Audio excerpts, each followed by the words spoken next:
प्रिय बंधु, अपना विषय चल रहा है श्रावक के 60 आवश्यक कर्तव्य। उन 60 आवश्यक कर्तव्यों में भी कल हम सभी ने देव पूजा और गुरु उपासना इन 2 आवश्यक कर्तव्यों पर चर्चा की गई थी। इसी क्रम को आगे बढ़ाते हुए आज पुनः उन्हीं आवश्यक कर्तव्यों के विषय में चर्चा करेंगे। तो अगला आवश्यक कर्तव्य आता है स्वाध्याय। कौन सा कर्तव्य है? स्वाध्याय। आपने देव की भक्ति कर ली, गुरु की वैयावृत्ति कर ली। अब आपने जब गुरु की वैयावृत्ति की है तो देव और गुरु ने तुमसे कहा है कि जब हम दोनों तुमको ना मिले तब तुम जिनवाणी का आश्रय ले लेना। रास्ते में चलते आज बच्चे बाहर में रह रहे हैं और ऐसे ऐसे स्थानों पर उनके निवास स्थान बने हुए हैं कि जहां पर जिनालय संभव ही नहीं है। ऐसे ऐसे स्थानों पर उनका विचरण हो रहा है कि जहां पर गुरु का विचरण नहीं है, उनका दर्शन भी संभव नहीं है। तो वहां पर आचार्य भगवत कहते हैं कि अब तुम वहां पर धर्म कैसे करोगे? ऐसे स्थान पर एक कल्पना करो कि तुम उस स्थान पर पहुंच चुके हो, अब तुम्हें वहां पर रह करके धर्म करना है। तो फिर धर्म तुम कैसे करोगे? तो आचार्य भगवंत ने कहा है कि जो देव का भी दर्शन कराती है और गुरु का भी दर्शन कराती है, ऐसी माँ जिनवाणी का आश्रय लेकर के तुम धर्म ध्यान करोगे। इसलिए स्वाध्याय अर्थात तीर्थंकरों के द्वारा कही गई, गणधरों के द्वारा निरूपित और आचार्य उपाध्याय मुनियों के द्वारा जो लिपिबद्ध किया गया शास्त्र है, उस ग्रंथ का स्वाध्याय करना ही स्वाध्याय कहलाता है। अध्ययन करना और स्वाध्याय करने के पश्चात में स्वयं के परिणामों को मैचिंग करना, मिलाना कि मेरे परिणाम कहीं इस जिनवाणी में कहे हुए वचनों के अनुरूप हैं कि कहीं इसके आचरण के विपरीत जा रहे हैं। क्योंकि जैसे आप लोग बाजार में जाते हो ना, तो साड़ी की मैचिंग मिलाते ना, चूड़ी भी मैचिंग की होना, बिंदी भी मैचिंग की होना, आदि आदि बहुत सारी चीजें। क्यों? महेंद्र की बात भाभी जी सब चीज है। हाँ, मतलब महेंद्र की बाइक बोलेंगे तो अच्छा नहीं लगेगा। अभी तो मंदिर में बैठे तो भाभी ही है ना, अभी तो बहन है ना। पत्नी का रिश्ता कुछ समय तक होता है, हर कभी माँ के रूप में होती है भाभी, तो कभी बहन के रूप में होती है, तो कभी आदि आदि अन्य रिश्ते होते। एक ही रिश्ता साथ में हमेशा नहीं चलता है। मामी जी समझ जाया है ना। तो अब मान के चलो भाभी को जाना था, मार्केट गए तो सब कुछ मैचिंग का लेकर के आए थे ना।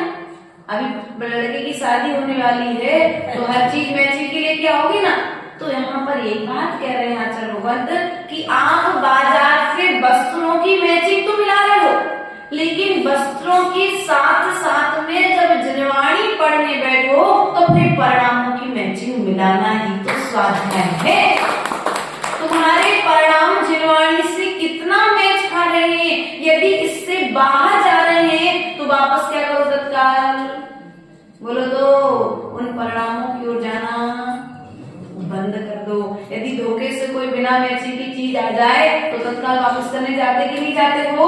बस उसी प्रकार से यदि कोई गलत आदत, कोई गलत विचार, कोई बुरी भावनाएं हमारे भीतर में प्रवेश कर चुकी हैं, तो जिनवाणी का सहारा लेकर के उन बुरी भावनाओं का त्याग कर देना ही स्वाध्याय है। स्वाध्याय का फल यही है। यदि भीतर में स्वाध्याय करने के बाद में भी क्रोध, मान, माया, लोभ, छल, कपट, मायाचारी ये सब बुरी आदतें चल रही हैं, तो अभी तो मात्र पेजों को पढ़ता है, अभी स्वाध्याय नहीं किया है। साधु क्या करता है? स्वाध्याय करता है, लेकिन तुम्हें दिख रहा है जिनवाणी पढ़ रहा है। जिनवाणी पढ़ते पढ़ते वह स्वयं के परिणामों को भी कागज के ऊपर पढ़ता जाता है, अपने परिणामों को मैच करता है। क्योंकि जब जिनवाणी से मैचिंग मिल जाएगी, यहाँ पर परिणामों की मैचिंग मिलेगी, तो वहां पर परमात्मा से मैचिंग मिलने में समय मिलेगा, लगेगा क्या समय? नहीं लगेगा। तो वही यहाँ पर कहते हैं कि शास्त्रों को पढ़ना और शास्त्रों को पढ़ाना, क्या करना? संगश्री माता जी, स्वाध्याय कैसे करना?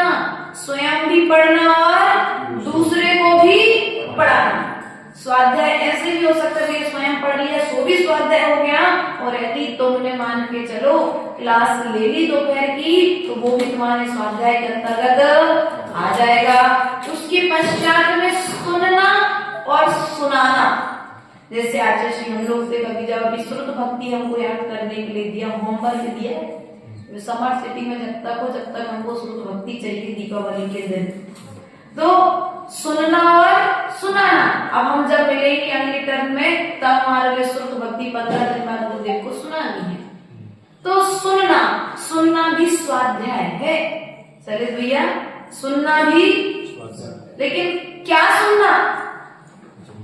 बोलो तो क्या सुनना? इष्टोपदेश ग्रंथराज की गाथाएं सुनना, 6 डाला ग्रंथराज की गाथाएं सुनना, समय सार ग्रंथराज की गाथाएं सुनना, जिनवाणी से रिलेटेड बातों को सुनना, स्वाध्याय में इधर उधर की बातों को सुनना, स्वाध्याय बोलो तो। ये तो माता जी हम आपको सुनाने आए, भैया क्या सुनाने आए पहले ये पक्का कर लो। यदि सुनने योग्य है तो सुन लो, यदि सुनने के बाद कर्म की निर्जरा हो, क्या अंकुर की मम्मी, यदि सुनने के बाद कर्म की निर्जरा हो तो बात सुन करके उस बात को सुनो, और यदि सुनने के बाद कर्म का बंद हो तो उस बात को सुनना बंद कर दो। अर्थात सुनने के पहले कह दो भैया हम आपकी बात को सुनने में सक्षम, यदि तुम्हारी बात मुझे कर्म की निर्जरा कराती है, मोक्ष मार्ग की ओर बढ़ा देती है, तो बात सुनो, और जो बात तुम्हें मोक्ष मार्ग से हटा दे, तुम्हें संसार में डाल दे, उस बात को सुनना। आप लोग करते क्या हो, आहार के बाद जब तक थोड़ी सी बातें चलती है तब तक बैठते हो, और जैसे जिनवाणी खोली की तत्काल सब तोता जैसे बोले तो मनीष भैया ऐसे होता है ना। तो तत्व ज्ञानी जीव नहीं है, जिनको ज्ञान की महिमा नहीं आती है, वे क्या करते हैं भैया। जब पिछले साल चातुर्मास हुआ था तो युवा मंडल ने मांग रखी, बोली माता जी अपन 8 घंटे यहाँ बैठ करके, मतलब क्रिया पर भक्ति में तो हमारा कर्तव्य है कि सबसे पूछना कैसा हाल हुआ।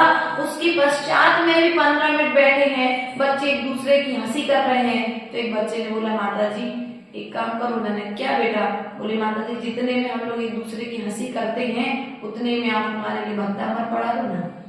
क्या ये है गुरु की संगति में बैठने का फल। और वो ऐसा फल हुआ कि बच्चों ने उस आहार चर्या के बाद तो 8 घंटा मिलता था हम लोगों के लिए, उस 8 घंटे के भीतर वो बच्चे भक्तामर के 2 काव्य 1 काव्य कभी हम पढ़ा देते तो कभी छोटी माता जी पढ़ाती थी, कभी संगश्री माता जी पढ़ाती थी, कोई भी हो, लेकिन हमें 4 लाइनें आपके पास आए तो हमें सीख करके ही जाना है। तो स्वाध्याय का फल मिलेगा। और यदि तुमने इधर उधर की बातें सुना दी तो कर्म का बंधन हो गया कि नहीं हो गया। बल्कि साधु के शरण में जाना, प्रभु के चरणों में आना, किसी श्रावक के पास में बैठना। तो हम जिनवाणी की बात तो नहीं सुनाते हैं, लेकिन किसके घर में कैसा चल रहा है, कौन की समाज में कैसा चल रहा है, किसकी किससे बुराई है, किसकी किससे भलाई है, इन चर्चाओं में भी कथाओं में अपना पूरा समय क्यों कलकत्ता वाली माता होता कि नहीं होता ऐसा।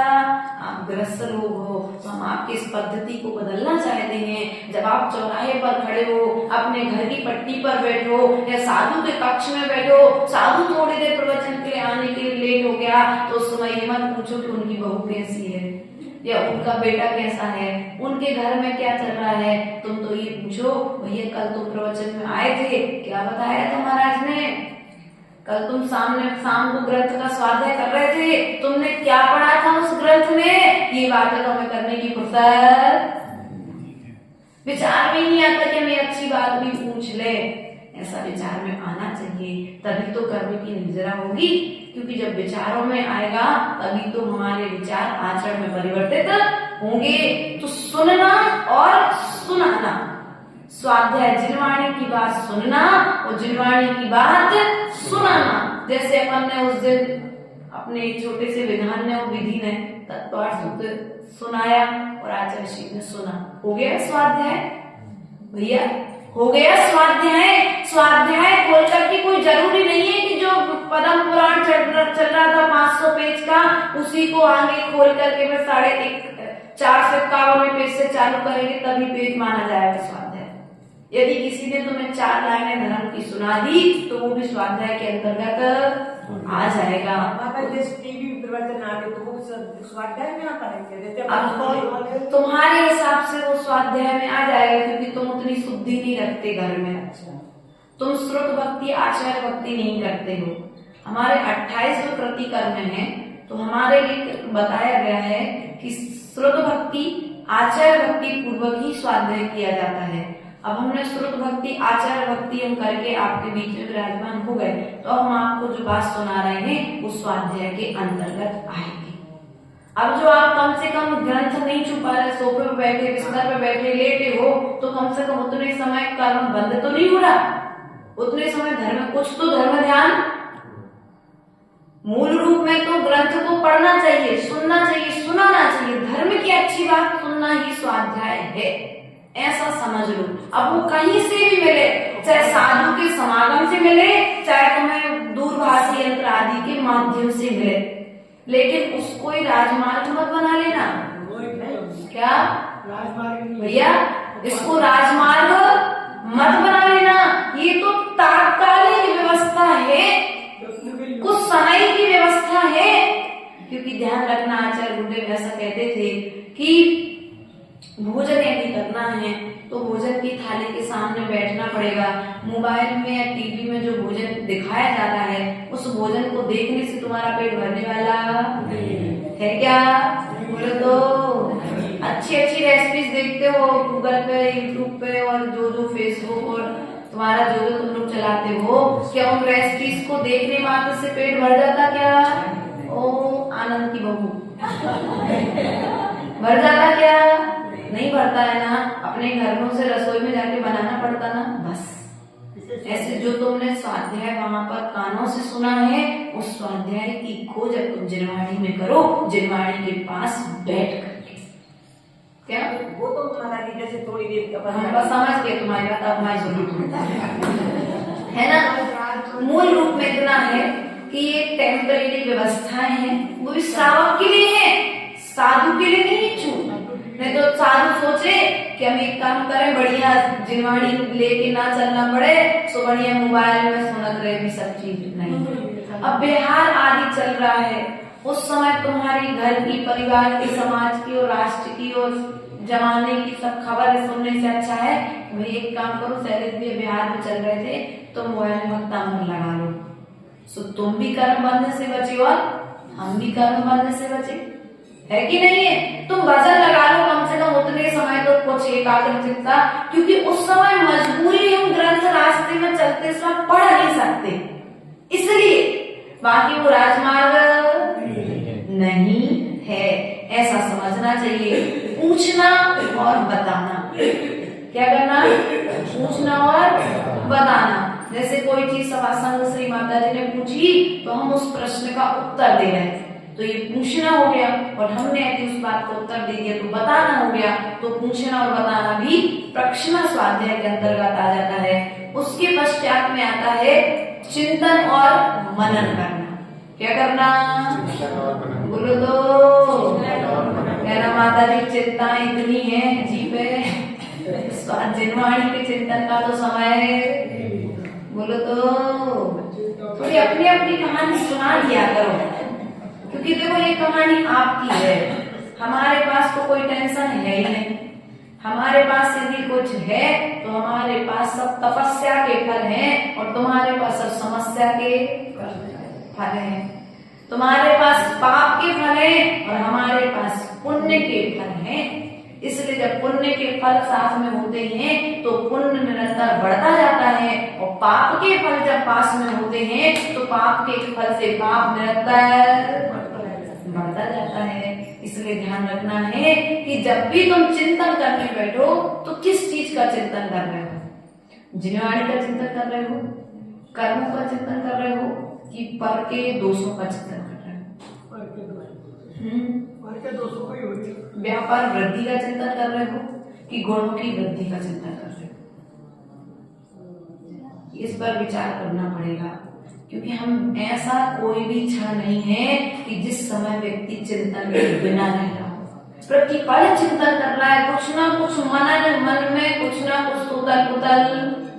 भैया एक क्षण भी ऐसा है जिस समय तुम चिंतन ना कर रहे हो, और चिंतन जब चिंता में परिवर्तन हो जाती है तो स्वप्न में भी हमें छोड़ती है क्या? स्वप्न में भी आकर के वो दृश्य हमें परेशान। इसलिए आचार्य भगवत सदा से कहते हैं कि श्रावक हो या साधु हो, प्रतिपल कर्म सिद्धांत का चिंतन करते रहना चाहिए। जब तुम्हें लगे, जब तुम सब जगह से हार जाओ और लगे कि अब हमें कोई रास्ता नहीं दिखाई दे रहा है, तो एक आकर के बात सोच लो, ये मेरे कर्मों का फल है। बस क्या मनीष भैया, ऐसा विचार कर लो, ये मेरे कर्मों का फल, और जब मेरे ही कर्मों का फल है तो भोगना भी किसे पड़ेगा? मुझे ही पड़ेगा। और जब भोगना ही मुझे है तो क्यों ना मैं इसे सुख पूर्वक भोगूं, दुख करके भोगे तो और नए कर्म का बंधन। क्योंकि आपने कहा अरे दीपेश ने ऐसा किया था, दीपेश ने करे मैंने तो ऐसा किया ही नहीं, तुमने कहा अखिलेश ने ऐसा किया होगा, अखिलेश ने कहा भाई मैंने तो ऐसा किया ही नहीं। अब तुम किसको दोष देने जाओगे? दोनों ने अपनी बात से इनकार कर दिया, मुकुर गए, बैठ गए, तो अब क्या करोगे भैया? जब ये दो मेरे साथ बुरा नहीं कर सकते तो तीसरे से तो मेरी बुराई है ही नहीं, तो किसने बुरा किया? अब बुरा किसने नहीं किया है? बुरा मेरे कर्मों ने मेरे साथ में किया है। ऐसा विचार करके हमें धैर्य का पाठ सीखना, अर्थात कर्म सिद्धांत का चिंतन।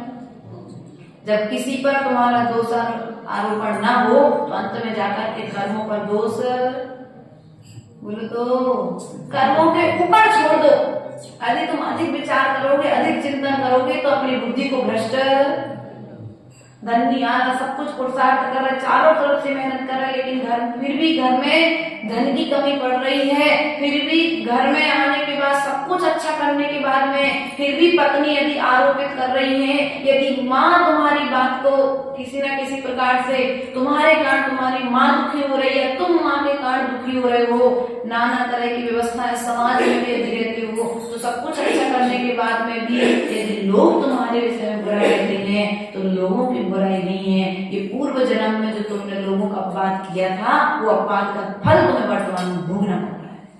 इतना श्रद्धान कर लो शरद भैया, इतना श्रद्धान कर लो तो तुम दुख से, और तुम नहीं खोजने चले गए कि अरे हमने तो कुछ किया ही नहीं और ये हमें दोष दे रहे हैं, हम सफाई देने जाएंगे, तो सफाई तो तुम्हारी चलेगी नहीं, क्योंकि एक तो पाप कर्म उदय आया है, और सफाई दोगे तो तुम सामने वाले को सफाई नहीं दे पाओगे, बल्कि तुम ही अन्य लोगों की दृष्टि में और गिर जाओगे। क्यों भैया?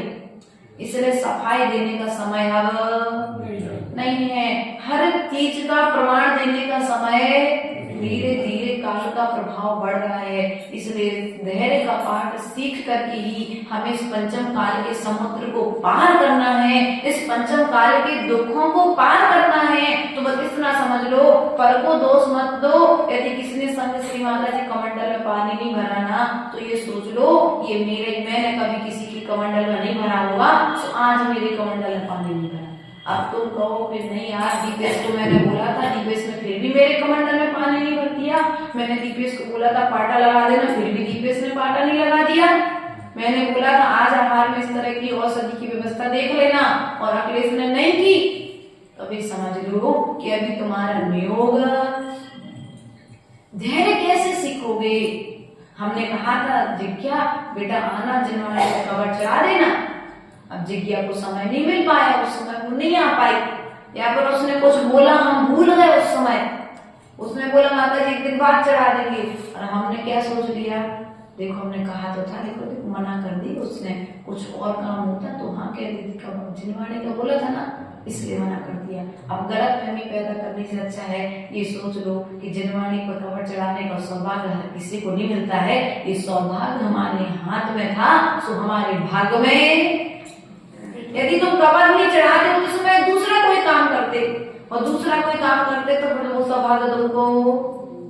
अगर धैर्य बढ़ाना है तो स्वाध्याय का फल यही है कि हर क्षेत्र में, चाहे तुम गृहस्थी में रहो चाहे हम साधु पद पर रहें, दोनों को धैर्य का पाठ, धैर्य की पताका अपने हाथ में लेनी पड़ेगी, और एक हाथ में नहीं लेनी पड़ेगी, दोनों हाथों में धैर्य की पताका लेनी पड़ेगी, तब पंचम काल का दुखमा काल हम पार कर पाएंगे। इसलिए क्षण क्षण में कदम कदम पर धैर्य का होना अनिवार्य है। आज संपत्ति है लेकिन संपत्ति के साथ व्यक्ति के पास धैर्य नहीं है। आज घर में हर तरह की सुख सुविधा है लेकिन व्यक्ति के पास धैर्य नहीं है, हर चीज की जल्दी है। नहीं है कोई बात नहीं, आराम से करना, क्योंकि कई बार होता क्या है, अपन ने कह दिया भैया जल्दी आओ, बस माता जी आहार को निकल गई। अब संत निवास से चल करके व्यक्ति यहाँ तक आया और मान के चलो गाय खड़ी थी और धोखे से स्कूटी गाय में लग गई, तो सामने वाले को चोट है। उससे कभी भी किसी से कहो भैया आराम से आना, हम 5 मिनट इंतजार कर लेंगे। हम हमेशा एक ही चीज बोलते हैं, भैया धीरे से आना, हम 5 मिनट रुक जाएंगे ना, लेकिन तुम्हारा जीवन संकट में है। और अपन ने कह दिया नहीं भैया जल्दी आओ। यदि आयु का शेष होगा तो सामने वाला बच जाएगा, लेकिन हमने सामने वाले के लिए क्या कहा, जल्दी आओ जल्दी ऐसा करो। थोड़ा सा लेट हो गया, बेचारा हाँफते धूपते गाड़ी चला करके तो तुम्हारे पास तक पहुंचा और तुमने आते उसके ऊपर बरसना। बोलो तो इसलिए स्वाध्याय का फल यही है कि शुभ चिंतन करना, मन में शुभ विचारों को स्थान देना, फिर उसके पश्चात में जिनवाणी को कंठस्थ करना। क्या करना, जिनवाणी को याद करना, कंठस्थ करना भी स्वाध्याय कहलाता है। अर्थात स्वाध्याय करने से होता क्या है, तो आचार्य भगवान कहते हैं स्वाध्याय करने से मन पवित्र होता है। क्या होता है, स्वाध्याय करने से मन पवित्र होता है और स्वाध्याय करने से कर्मों की निर्जरा होती है। क्या होती है, और अपना उद्देश्य तो यही है, कर्मों की निर्जरा करना और पवित्र ऊर्जा से अपने आप को भरना। तो ये 2 काम तुम निरंतर अर्थात स्वाध्याय करना प्रारंभ करो। आचार्य गुरुदेव कहते थे 1 पेज पढ़ो लेकिन 24 घंटे में जिनवाणी का स्पर्श जरूर होना चाहिए। क्या, जैसे भोजन खाने करने से तुम्हारा पेट भरता है, वैसे ही जिनवाणी को पढ़ने से तुम्हारा पुण्य बढ़ता है। यदि पुण्य बढ़ाना चाहते हो, तीव्र अपने ज्ञान को, बुद्धि रहेगी तो पैसा तुम्हारे दरवाजे पर आ जाएगा, और बुद्धि नहीं रहेगी तो कुछ भी आने वाला जो आया है वो भी चला जाएगा। पूर्व में एक कहानी हमने आपको सुनाई थी सरस्वती लक्ष्मी के विषय में, सेठ जी की कहानी को आधार लेकर के। तो मूल रूप में हमारा आपसे यही कहना है कि जिनवाणी का चिंतन, जिनवाणी का मनन और जिनवाणी का निरंतर स्वाध्याय भले ही 1 पेज करो लेकिन करो, जरूर करो। 24 घंटे में इतना समय निकालो। हमने 1 पेज स्वाध्याय का नियम लिया था आचार्य गुरुदेव से 2010 में। कब, 2010 में हम पढ़ते थे, विनती वगैरह पढ़ते थे। मेरी भावना 12 भावना है, दुखहरण विनती है, हिंदी की जो भक्तियां थी सब पढ़ते थे दादी के साथ में, या गाँव की जो चाची लोग होते उनके साथ में बैठ के। लेकिन पता नहीं था कि स्वाध्याय और भी प्रकार से किया जाता है। तो आचार्य गुरुदेव ने मुझे नियम दे दिया 1 पेज रोज करना है। तो 2010 से लेकर के 2011-12 तक 11 में किया। उसके पश्चात संघ में आ गए, तो संघ में आचार्य गुरुदेव जो ग्रंथ देते तो उसका रोज 1 स्वाध्याय करते थे।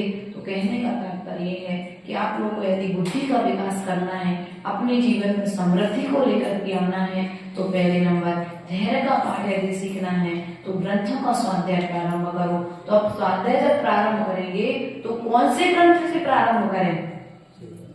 आप तत्काल आके हमसे पूछोगे कि माता जी कौन से ग्रंथ का पहले स्वाध्याय करें? तो आचार्य गुरुदेव कहते हैं यदि तुम्हें पहले स्वाध्याय प्रारंभ करना है तो पहली सीढ़ी पर चढ़ो, और पहली सीढ़ी है प्रथमानी योग।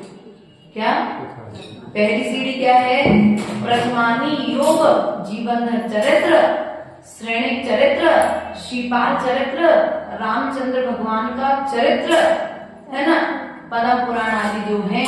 आदि पुराण में 24 तीर्थंकर आदि की जो व्यवस्थाएं हैं, उत्तर पुराण में जो अजितनाथ से लेकर के महावीर पर्यंत तक की जो व्यवस्थाएं हैं, हरिवंश पुराण में जो कृष्ण आदि का वर्णन किया गया है, पांडव पुराण में जो पांडवों की और कौरवों के विषय में जो चर्चाएं की गई हैं। यदि तुम्हें एक धैर्य का पाठ सीखना है, तुम्हें स्वाध्याय का फल प्राप्त करना है, तो अपने गृहस्थ जीवन को यदि संभालना है तो आचार्य गुरुदेव कहते हैं अपने गृहस्थ जीवन में रहते हुए सर्वप्रथम प्रथमानी योग से स्वाध्याय करना प्रारंभ करो। प्रथमानी योग के पश्चात में कर्णानी योग, कर्णानी योग के पश्चात में फिर चरणानी योग, चरणानी योग के पश्चात में फिर आती है बारी द्रव्यानी योग की। सही कहा पवन जी? अगर सीधा द्रव्यानी योग पढ़ा दोगे, तुम थाली में कुछ रखोगे नहीं, बिना पत्थर के यदि तुम रबड़ी दोगे तो वो नीचे गिर जाएगी। बात समझ में आई? बिना दोना के यदि तुम रबड़ी दोगे तो गिर जाएगी। ऐसा ही अगर तुम्हें द्रव्यानि योग करणानि योग तक पहुंचना है और इनको स्थायी रूप से अपने भीतर में ठहराना है। देखो एक पानी बहता है, वो बहते बहते आगे, लेकिन अगर ठहराना है तो पात्र पहले पानी बादल के नीचे, आकाश के नीचे रखना पड़ता है। तो जब आकाश का पानी अगर तुम्हें ग्रहण करना है तो पात्र को यदि ठहराना है, द्रव्यानि करणानि योग की यदि यात्रा प्रारंभ करनी है, चरणानि योग की यात्रा यदि प्रारंभ करनी है तो आपको सर्वप्रथम प्रथमानि योग का सहारा लेना पड़ेगा।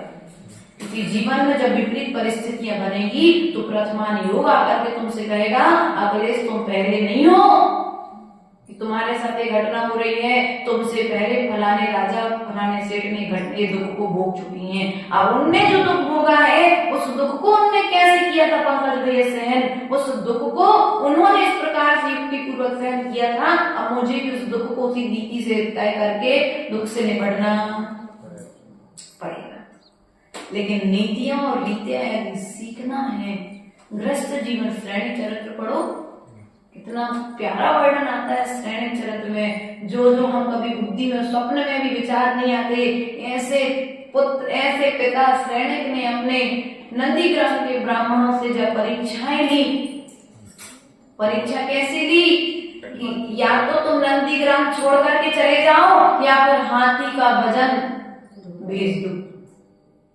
क्या हाथी के वजन के बराबर है पत्थर? लकड़ी में जो भी एक चैप्टर आता है तो सैनिक कुमार ने के पास में सैनिक का पुत्र अभय कुमार को नंदीग्राम में, तब तुमसे कह दिया जाए हाथी का वजन लेकर के आओ, तो कैसे लेके आओगे? मंजूर बोलो, कोई है ऐसा श्रोता जो बता सके कि हाथी का वजन कैसे लाओगे? आजकल तो ट्रक वाली बड़ी बड़ी तौलने वाली मशीन आने के सीधा ट्रक चढ़ाओ तो वजन हो जाता है, पहले नहीं चढ़ती। मान लीजिए चलो वो मशीन तुम्हारे पास में आज नहीं है, अब कैसे करोगे तुम वजन? कुछ विचार मामा जी, कुछ विचार अमीर चंद जी? याद है लेकिन पढ़ा है, अब नहीं बता नहीं आ रहा। पंकज भैया है ना, ऋषभ बता पाओगे? मामा पर चैप्टर आता है कि हाथी का वजन करने की बात आई तो उस अभय कुमार ने एक नाव में हाथी को खड़ा किया और दूसरी नाव में पत्थर को रखते गए, और जितनी नाव हाथी के वजन से पानी में डूबी थी उतने वजन के पत्थर उसमें रखते गए। वो पत्थर भर करके गाड़ी में राजा श्रेणी के पास में। अब जब राजा श्रेणी को मालूम पड़ा कि यहाँ पर ये हाथी का वजन कैसे किया, उन ब्राह्मणों से पूछा तो उन्होंने कहा कि हमने एक नाव में हाथी को खड़ा किया था और एक नाव खाली नाव में पत्थर रखते गए थे, और जितनी नाव हाथी के वजन वाली डूबी थी उतने ही वजन के पत्थर हमने आपको ला करके। दूसरा चैप्टर आता है कि एक मुर्गे को लड़ाना है। क्या? एक अकेले मुर्गे की लड़ाई कराना है। कैसे कराओगे तुम? लड़ने के लिए तो 2 लोग चाहिए, मुझे याद आ गई सब, है ना?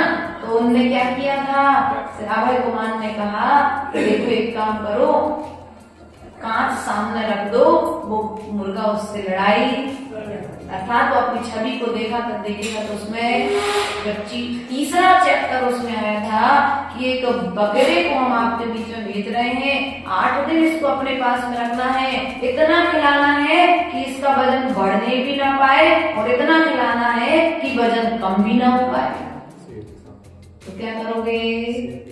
शेर के सामने। उसके लिए क्या किया, दिन भर अब नंदीग्राम के ब्राह्मण अभय कुमार की सलाह से उसे दिन भर खिलाते थे और रात को शेर के सामने खड़ा कर देते थे। तो क्या होता था, शेर के डर से उसकी सब शक्ति खत्म हो जाती थी। बस इस तरह की युक्तियां अपने ग्रंथों में आई हैं। ये तो नॉर्मल एक कहानी के रूप में आई हैं, लेकिन ये छोटी छोटी घटनाएं भी हमारे जीवन का दिग्दर्शन करती हैं। इसलिए आज हमने मात्र स्वाध्याय के विषय में सुना है। उसके पश्चात में आता है स्वाध्याय के अतिचार। अतिचार दीर्घ स्वर में पढ़ना, बहुत जोर जोर से पढ़ना।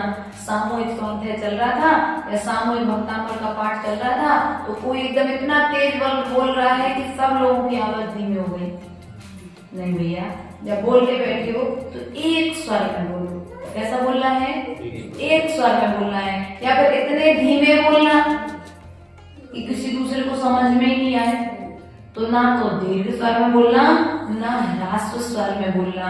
उसके पश्चात में बहुत जल्दी और बहुत तेजी से स्वाध्याय करना, इतनी जल्दी जल्दी पढ़ना कि दूसरे को समझ में नहीं आए तुम क्या कह रहे हैं। नहीं, धीरे धीरे बोलो, आहिस्ता आहिस्ता बोलो, जिससे तुम्हारे शब्द सामने वाले को स्पष्ट समझ में आ जाए। उसके पश्चात में स्वाध्याय करते समय बीच में अपने गृहस्थ जीवन की कुछ चर्चाएं करने लगना, इधर उधर की बातें करने लग जाना, ये भी स्वाध्याय का अतिचार है। उसके पश्चात में हाथों को पैरों में आदि आदि अन्य स्थानों पर हाथों का स्पर्श कराना, फिर उन्हीं हाथों से जिह्वाणी के पेजों को पलटना, ये भी एक स्वाध्याय का अतिचार है। उसके पश्चात बिना मंगलाचरण किए, क्या बिना मंगलाचरण किए, अगर आपको ग्रंथ नहीं है कोई मूल रूप में, जैसे अभी हमने 6 आवश्यक कर्तव्य प्रारंभ किए, तो ग्रंथ को आधार बनाया श्रावकाचार्य को। रत्नकर्ण श्रावकाचार्य में ग्रंथ का इन 6 आवश्यकों के विषय में चर्चाएं आई है। तो मंगलाचरण किसका करेंगे? श्रावकाचार्य का मंगलाचरण करके अपन ने अपनी बात को प्रारंभ कर दिया। समंत भद्र स्वामी की जयकारा बोल दी, अर्थात अपना मंगलाचरण बहुमान प्रस्तुत हो गया, उस ग्रंथ के प्रति भी, उस ग्रंथ के आचरण के प्रति भी, और उस ग्रंथ को लिखने वाले आचार्य के प्रति भी। इसलिए ग्रंथ का मंगलाचरण करना और उसके पश्चात अंत में जिह्वाणी स्तुति करके उसका समापन करना, यह ग्रंथ के अतिचार है। मतलब अगर नहीं ऐसा नहीं करते हैं तो अतिचार है, और करते हैं तो सौभाग्य है, ऐसा जानना चाहिए। ग्रंथ के अंतर्गत स्वाध्याय के अतिचार हमने यहाँ पर सुने हैं, स्वाध्याय के विषय में हमने जाना, तो निश्चित मुझे विश्वास है कि जैसे आपने आचार्य श्री के जन्म दिवस पर शरद पूर्णिमा के दिन लगभग जितने लोग हैं, लगभग सभी परिवारों ने अभिषेक करने के नियम लिए हैं, तो ऐसा विश्वास है भगवान महावीर स्वामी के निर्माण दिवस पर एक एक पेज पढ़ने का नियम तो अभी नहीं, 8 दिन और अभी आपको सोचने के लिए देते हैं। आज तो नियम नहीं देंगे हम, 8 दिन आपको सोचने के लिए देते हैं। और ग्रंथ यदि आप उनसे मांगोगे तो हम ग्रंथ आपको मंदिर की अलमारी में से उठा करके दे देंगे, और यदि नहीं होगा तो पंचवार यति से हम आपको एड्रेस दे देंगे, तो आप अपने हिसाब से खरीद लाना उसको, और हमारे पास यदि कोई ग्रंथ होगा तो हम आपको दे देंगे। लेकिन 8 दिन के भीतर में आपको विचार करना है। इस मनुष्य पर्याय में एक पेज का स्वाध्याय रोज बोलो तो स्वाध्याय यदि घर में करोगे भैया, हमने देखा पूर्व में अभी एक संजय जैन राजनाथ गांव में साहेगढ़ का परिवार है, तो उनका घर का नियम है, ऐसा बताया उन्होंने भैया ने कि हम लोग 2 बच्चे और पत्नी और संजय भैया 4 लोग ही घर में रहते हैं। तो अब बोले साहेगढ़ छोड़ करके राजनाथ गांव रायपुर दुर्ग के पास रह रहे हैं, तो कैसे करें, धर्म के संस्कार कैसे बचेंगे। तो बोले हम लोग क्या करते, शाम को बैठते हैं, शाम को मंदिर में आरती करके आने के बाद गुरुओं के विषय में कुछ चर्चा करते हैं बच्चों के बीच में बैठ करके। उसके पश्चात में फिर एक पेज जिह्वाणी पढ़ते हैं, तो उसके पश्चात 8 घंटे 15 मिनट 20 मिनट जिह्वाणी पढ़ ली। प्रथमान योग होता है जिसमें कठिनाई भी नहीं होती है, ज्यादा प्रश्न भी उत्पन्न नहीं होते हैं, उस समाधान में अपन अपनी नॉर्मल जिंदगी से उनके समाधान हो जाते हैं। तो बोले इस प्रकार से हमारे परिवार में स्वाध्याय की परंपरा, तो बोले आज हमने संस्कार ये कार्य चालू किया है, आगे जाकर के हमारी पीढ़ी दर पीढ़ी संस्कार चलता रहेगा। इसलिए आप लोग भी ऐसा नियम लेने का प्रयास पुरुषार्थ करें। 6 दिन आपके बीच में है, दीपावली 20 तारीख की है, चतुर्दशी है, तो चतुर्दशी के दिन आप ये नियम ले सकते हैं। और जिन जिन को नियम लेना है वे अपन यहाँ पर निर्माण लाडू के साथ संकल्प पूर्वक उस नियम को प्रारंभ करेंगे 1 साल के लिए, ठीक है ना। 1 साल के बाद फिर साल दर साल आप लोग अपने हिसाब से बढ़ाते जाना। बोले परम पूज्य आचार्य गुरु विभव स्वामी जी महाराज की जय।